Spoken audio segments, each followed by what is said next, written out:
Well, good morning, welcome back. Now today, big Triumph trophy, general maintenance. Now, just recently, the clutch slave cylinder started wheezing when you pull the lever in. Never experienced that before. Now, it's not leaking out to atmosphere. I've got no brake clutch fluid anywhere. It's completely dry, but it isn't right. And obviously never want to be stranded, never want to have a longer term problem. So I'm just going to whip it off and have a look what's up.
Okay, well that's good news. The first thing to look for was any oil in the housing where this came from, and that would have indicated a clutch pushrod seal has gone and it's weeping out this side of the pushrod, and that's a little bit of a complicated fix, but it's not, it's bone dry, there's no issues with that at all.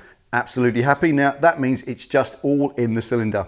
I can look down in the hole where the banjo goes and it's in a right old mess in there. It's got that typical red sludgy mess that you get inside cylinders. So I reckon all this needs is to strip apart, clean everything up and inspect the seal really closely to make it in great condition. And I reckon put it back together and it'll probably be okay.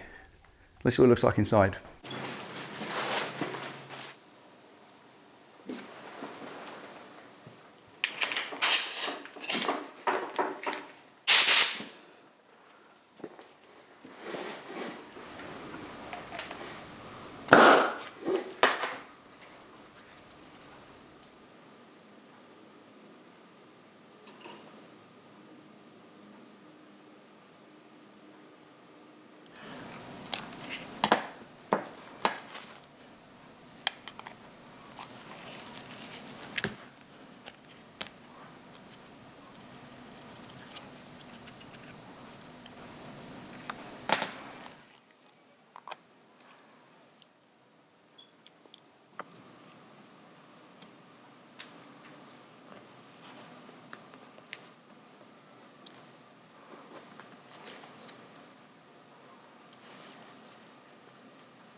Right, okay, if you can do this, it's very important to inspect the sharp edge of the rubber seal.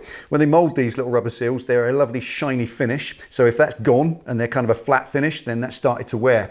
And you're looking for the actual edge itself. It's like a 90-degree corner on that lip edge on the outside. That must be perfect. If there's any roundness to it at all, you need to replace it. But this one is literally, it has definitely been replaced because it's perfect. Nothing wrong with it at all. Still lovely and soft and pliable. So I'm going to reuse the old seal. There's nothing wrong with that. It was just muck and dirt and sludge and water down in the bottom in the slave cylinder itself. So that's all cleaned away. I'm going to massage this with some red rubber lube, just a little bit, just to soften it. It will help with reassembly and it will also help preserve it long term.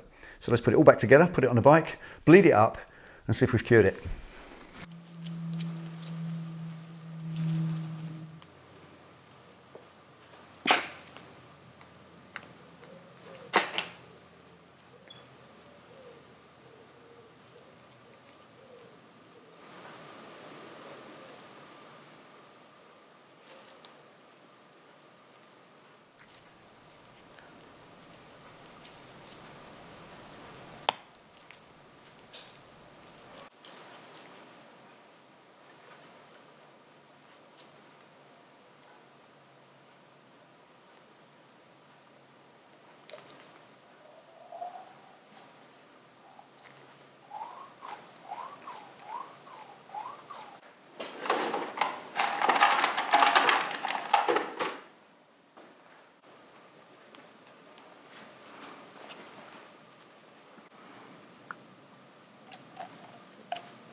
Right, little garage tip for you. I'm just going to bleed it up now. If you've got a bottle of brake fluid in your garage and it's been opened, some people will advocate that once you've broken the seal, you've got to throw the rest away. That's a little bit extravagant. You don't really have to do that. If your garage is really nice and dry like this one, you're okay, as long as you do the lid up nice and tight. And even between bleeding, when you're actually using the product, then don't leave the lid off. Put the lid on when you're doing anything but pouring it. And of course, if you're going to leave it in your garage and it's a little bit damp and humid and the seal has been broken, then look, just wrap it up like that in cling film. Keep the air out of it completely and that will stop any moisture getting in and you can use it right to the last drop.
Right, quick check.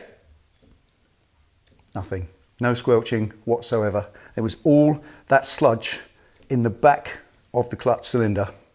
And just recently, flushing that clutch fluid through as I did, clearly wasn't enough to have washed all that muck out. But now it's gone. And it didn't take, in real time, half an hour. And the best part of all, it didn't cost a penny. I'll see you next time.